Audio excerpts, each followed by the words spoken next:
Welcome back to Reef and Pondwise, another great evening in the hobby.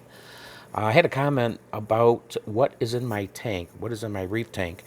If you guys are following me on the Reef and Pondwise channel, I've been spending a little bit time, more than usual, outside because it is pond opening season. So this video will more focus on what is inside and what is in my reef tank. And in a few minutes, we'll walk out and see the pond at night as I continue to get everything situated for the spring. So here's a quick tour of the reef tank that is in my living room.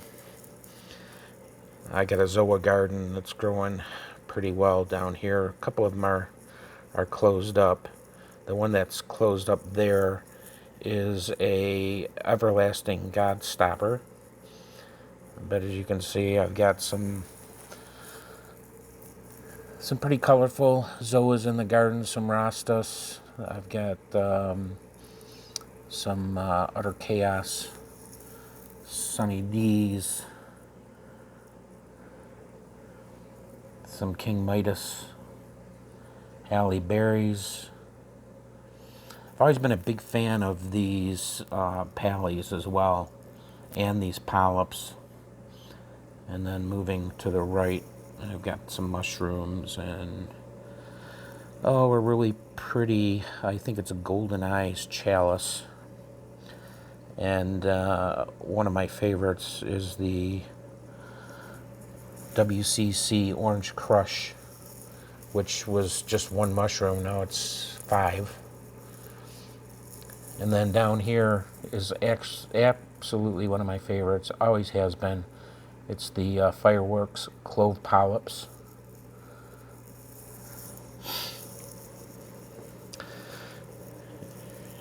There's the bubble tip anemone. I have a maroon clownfish that hosts that anemone. It's quite a scene to watch these guys day in and day out. It's one of my favorite corals. And we have some bam bams, some more pallies. There's a little leather coral that's growing down there. Of course, the infamous Greenstar polyp.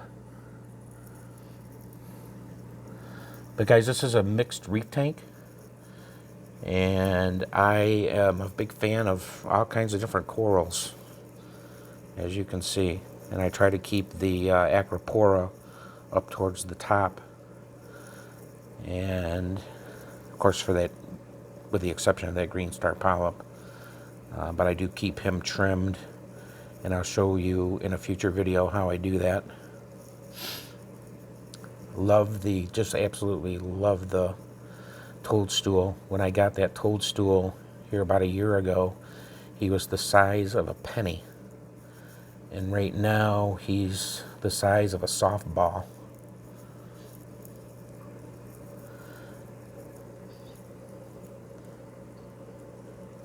A PC Rainbow, some more Utter Chaos, the ORA Purple Monty.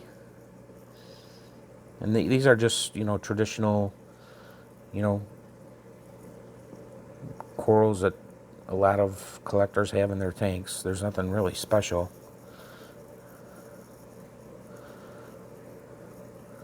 The Monty digitata. When I got that thing about a year ago, it was about 3 times smaller than it is today. Next to that is a golden pavona. And of course the neon green leather coral.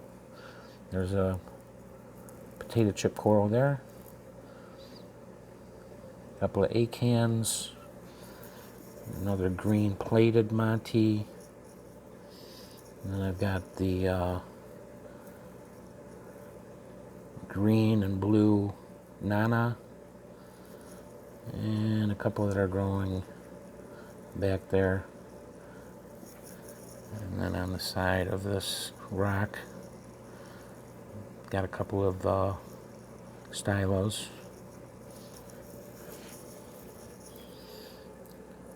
So yeah, this is pretty much the inside reef tank. And I'll do more videos and updates on this tank. It's one of my favorites. It's a neon green trumpet coral.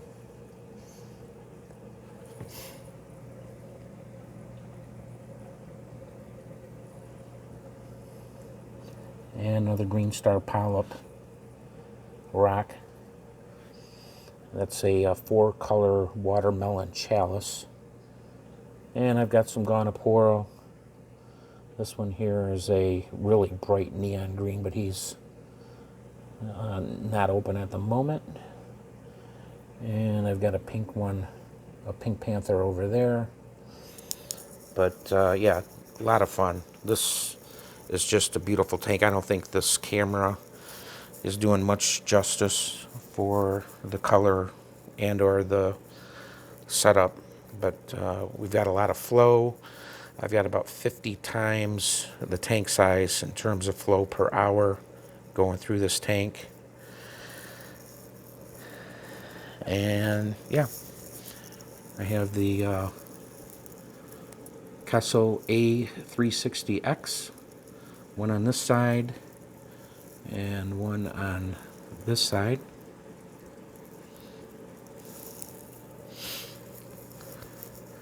Love those lights.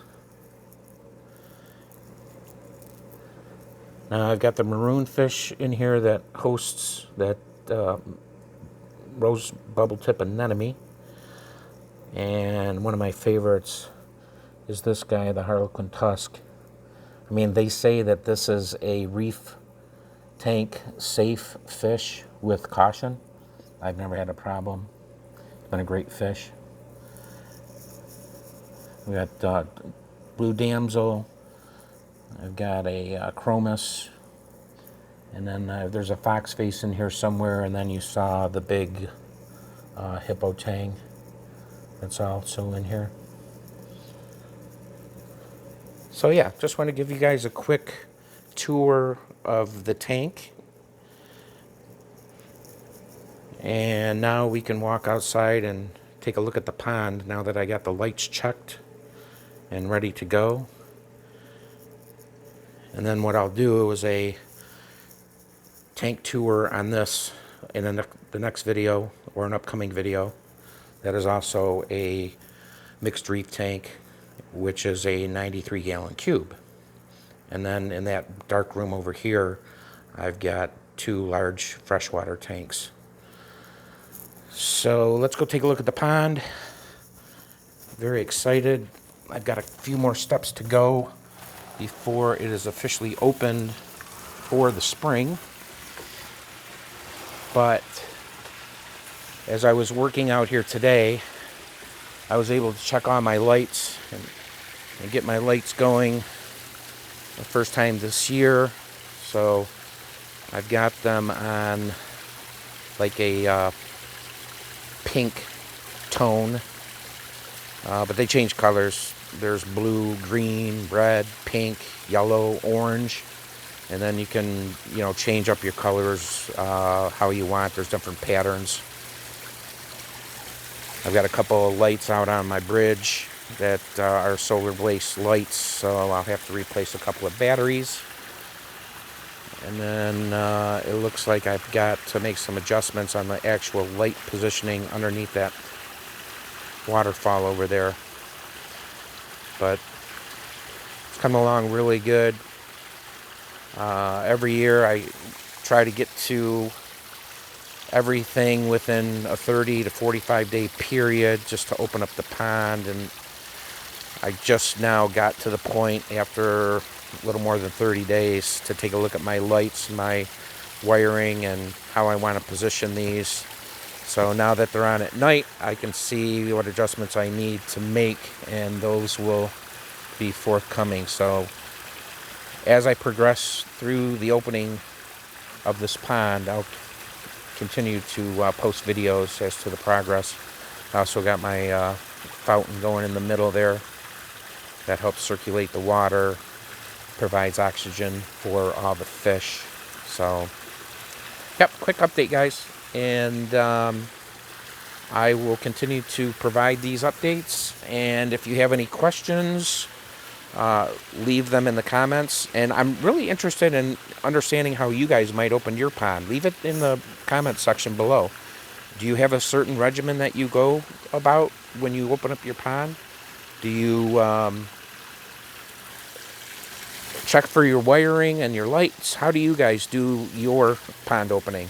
Very interested in knowing how the community takes care of these kinds of things. So